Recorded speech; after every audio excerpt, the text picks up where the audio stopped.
The young and the restless spoilers shock. The rivalry between Jack Abbott and Victor Newman has defined decades of Genoa City history.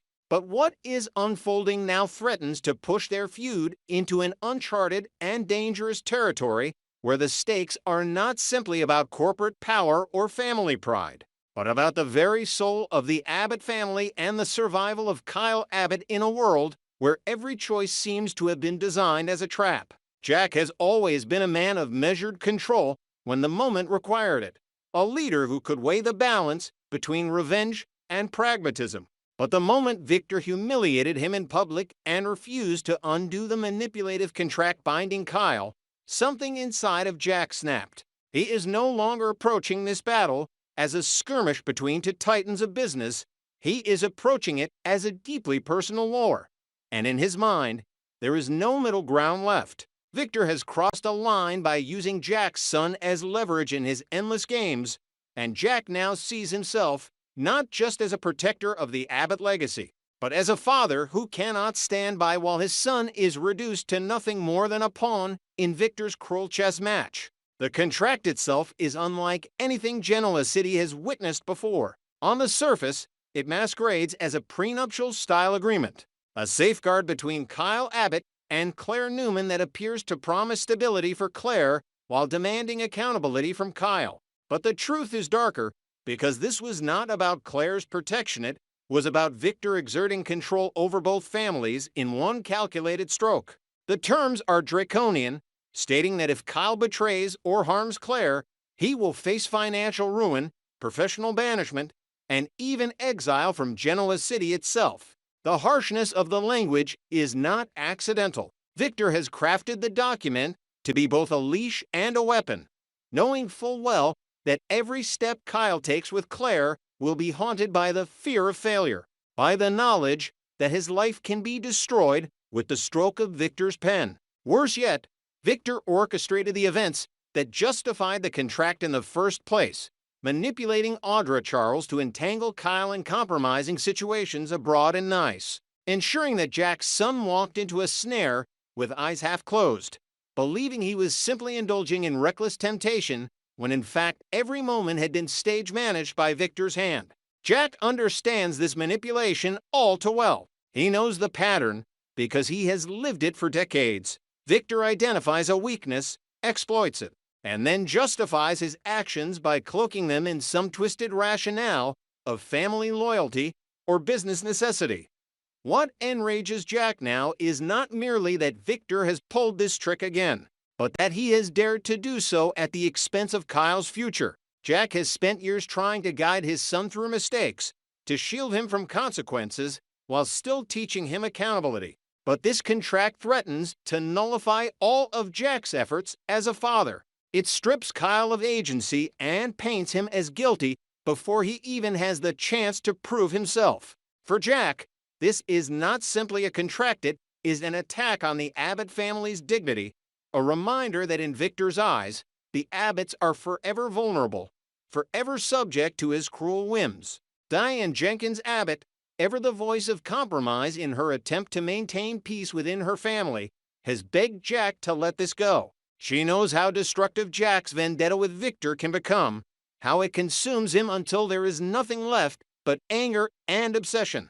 Her plea is rooted in fear as much as love, for she remembers all too vividly how many nights have been lost to Jack's single-minded focus on defeating Victor. She understands that Jack's desire to protect Kyle is noble, but she also knows the danger of letting that desire turn into a vendetta that could scorch everything around him. Diane urges Jack to think of balance, to protect without destroying, but she cannot ignore the fact that the situation has been engineered precisely to provoke this kind of rage. Victor, with his smug refusal and public humiliation, has given Jack no room to maneuver, and Jack is not the kind of man to sit quietly when his family is under siege. Victor, for his part, revels in the control. His refusal to cancel the contract is more than stubbornness, it is a declaration that he holds the power and will not be dictated to by anyone, least of all Jack Abbott.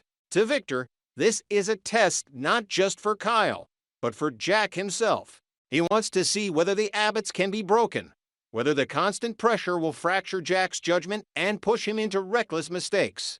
The contract is both a leash on Kyle and bait for Jack, and Victor knows exactly how dangerous Jack can become when driven to protect his family. In Victor's mind, provoking Jack is a way to assert dominance, to remind everyone in Genoa City that no matter how strong the Abbott family pretends to be, the Newman patriarch always wins in the end. But what Victor may not realize here, perhaps what he underestimates, is the depth of Jack's fury when it comes to his son. Jack is not merely angry, he is unhinged in a way that suggests something catastrophic may be coming.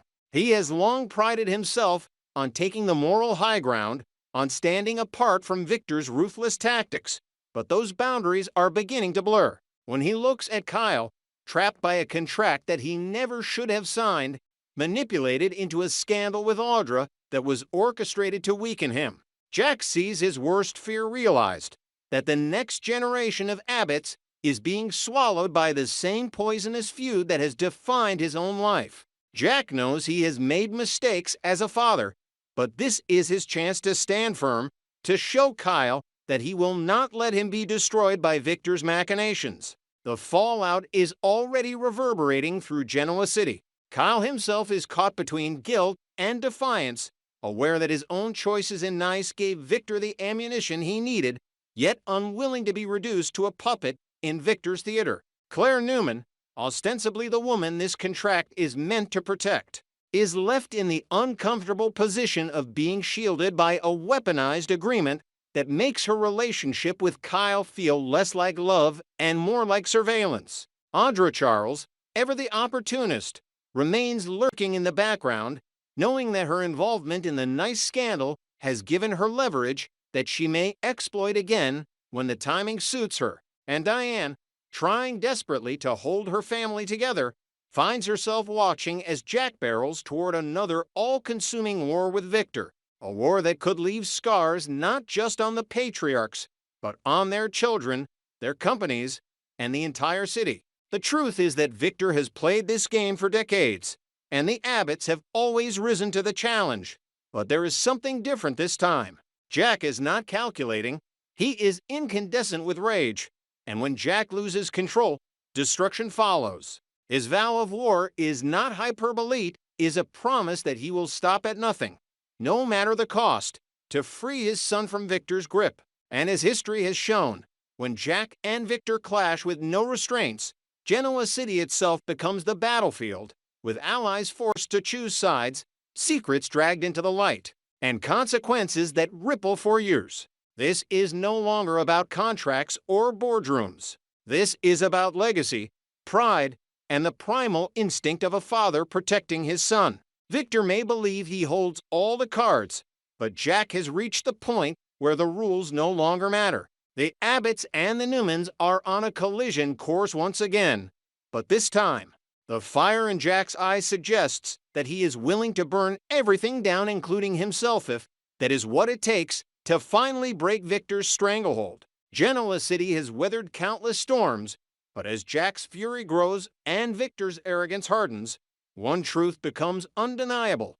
When Titans wage war with their families as pawns, no one emerges unscathed. The tangled web of deception in Genoa City has rarely been more complex than the one Kyle Abbott now finds himself ensnared in. On the surface, he has attempted to present himself as a man of honesty, claiming that his entanglement with Audra Charles during their time in Nice amounted to nothing more than a single kiss, a fleeting moment of weakness in an otherwise committed life with Claire Newman. Yet beneath this carefully constructed facade lies a far more intricate and dangerous truth. Kyle is not simply guilty of a kiss.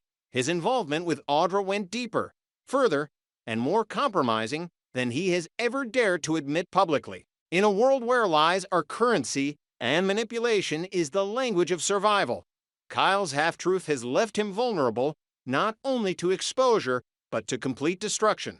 Because the moment his deception collapses, everything he has built with Claire and the fragile peace with his family will come crashing down around him.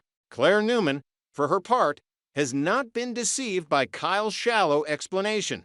She has always been sharp, observant, and unwilling to accept easy answers when the stakes involve her trust and her future. Kyle's confession of a single kiss may have been enough to soothe a lesser partner, but for Claire it raises only more questions. She senses the cracks in his story, the evasiveness in his tone, the hesitations that betray the presence of more secrets lurking in the shadows. Her suspicion has evolved into quiet investigation, and though she has not confronted Kyle with the full force of her doubts yet, she is already probing, already searching for the threads that will unravel the truth. Every phone call left unanswered, every unexplained gap in Kyle's timeline, every whispered mention of Audra becomes another piece of evidence in the puzzle Claire is assembling. What makes her pursuit dangerous for Kyle is not just her determination, but the fact that she is not alone in her doubts. Victor Newman himself has ensured that Kyle's dishonesty remains a sword hanging over his head. Kyle is now trapped in a perilous dilemma that offers no easy escape. If he confesses, if he lays bare the full extent of what happened with Audra and Nice, he risks not only losing Claire's trust forever, but also handing Victor the satisfaction of watching another Abbott collapse under his manipulations. Yet if Kyle continues the lie, as he has so far, he remains perpetually at the mercy of Victor and Audra, both of whom hold the knowledge of the truth like a blade poised to strike. For Victor, this duplicity is not a problem to be resolved, but a weapon to be wielded, one that ensures Kyle will never act with full autonomy, that his every decision will be haunted by the threat of exposure. For Audra, a woman who thrives on leverage, Kyle's lie is a trump card she can play whenever her fortunes waver. He is quite literally trapped between the proverbial rock and hard place, damned if he tells the truth, doomed if he continues to lie. But what is Victor Newman's true plan in all of this? Those who believe it is merely about testing Kyle's loyalty or pushing him to prove himself to Claire are underestimating Victor's long game. Victor has never been content with small victories. His moves are designed for dominance, for reshaping entire power structures to his advantage. The contract that bound Kyle to Claire under threat of exile, the orchestrated scandal in Nice, the manipulation of Audra, these are not isolated maneuvers, but pieces of a broader strategy. Victor's real objective is to drive a wedge not just between Kyle and Claire, but between the Abbott and Newman families altogether, ensuring that Jack Abbott remains forever on the defensive, forever reeling from blows that never cease to come. To that end, Victor has enlisted Adam Newman to launch a campaign of calculated defamation, not merely against Kyle, but against Jack and Billy Abbott as well. It is a strike designed to spread chaos across the Abbott family, to destabilize them from within, and to demonstrate yet again that no matter how many times Jack rallies, no matter how fiercely Billy pushes back, the Newman patriarch remains the master of the board. The so-called apology to Claire, the presentation of the contract as a mere test, are nothing more than smokescreens, diversions meant to make Victor's cruelty look like paternal care. In truth, Victor has no interest in protecting Claresh, is simply another pawn, another justification for a war he has been fighting for decades. What he craves is control, and nothing proves his dominance more than showing Jack that he can pull Kyle's strings at will. This is not new territory for Victor and Jack, though the weapons of their feud have evolved over the years. Their animosity dates back to the 1980s, when their personal lives became hopelessly entangled in ways that ensured their rivalry would never end. Victor once married Ashley Abbott, Jack's sister, an act that Jack interpreted not just as love, but as conquest, as Victor's attempt to consume everything that belonged to the Abbott family. In turn, Jack retaliated in a manner that cut even deeper, marrying Nikki Newman, Victor's great love and the woman he has always considered the center of his world. These entanglements were not mere romantic missteps. They were acts of war disguised as unions of the heart. They cemented the feud into blood and legacy, ensuring that every generation of Abbotts and Newmans would inherit the scars of their patriarch's choices. Kyle himself is a direct product of this endless cycle of revenge and obsession. His very conception was tainted by the rivalry, for Diane Jenkins, in her own scheme of vengeance, once attempted to steal Victor's sperm in a bid to secure her place in Genoa City's hierarchy. The twist of fate, or perhaps poetic irony, was that the sperm she obtained belonged not to Victor, but to Jack, resulting in the birth of Kyle Abbott. This bizarre twist of biology and betrayal only further entwined the families, creating a living reminder that every move in this war leaves collateral damage that bleeds into the next generation. Kyle's existence, his struggles, and now his entanglement with Claire and Audra are all echoes of a feud that began long before he was born and shows no signs of ending before it consumes him too. And so, here stands Kyle Abbott, hemmed in on all sides. His lie about Audra is small in detail, but massive in consequence, a single withheld truth that has the power to unravel his relationship, empower his enemies, and reignite a war between the Abbotts and the Newmans at a scale even larger than before. Claire's investigation grows more pointed with each passing day. Victor sharpens his claws with every refusal. Audra bides her time with a smirk that promises future revelations. And Jack burns with a fury that cannot be contained. Kyle's choice is simple, yet impossible. Tell the truth and face destruction, or continue the lie and wait for the inevitable moment when someone else tells it for him. In Genoa City, secrets never stay buried, and in this case, the explosion they will cause when they come to light may shake both families to their foundations once again. The great irony is that through it all, Victor Newman achieves exactly what he always wanted, not the exposure of a single lie, but the perpetuation of a war where he is always the master manipulator, the architect of chaos. And Jack, no matter how hard he fights, finds himself again reacting to Victor's games, forced to watch as his son becomes another piece in a feud that should have ended decades ago. Kyle may believe he is controlling his fate by keeping silent, but the truth is crueler. As long as he lies, he belongs to Victor, and until he finds the courage to break free, his life will remain just another chapter in the Newman About War story that refuses to end.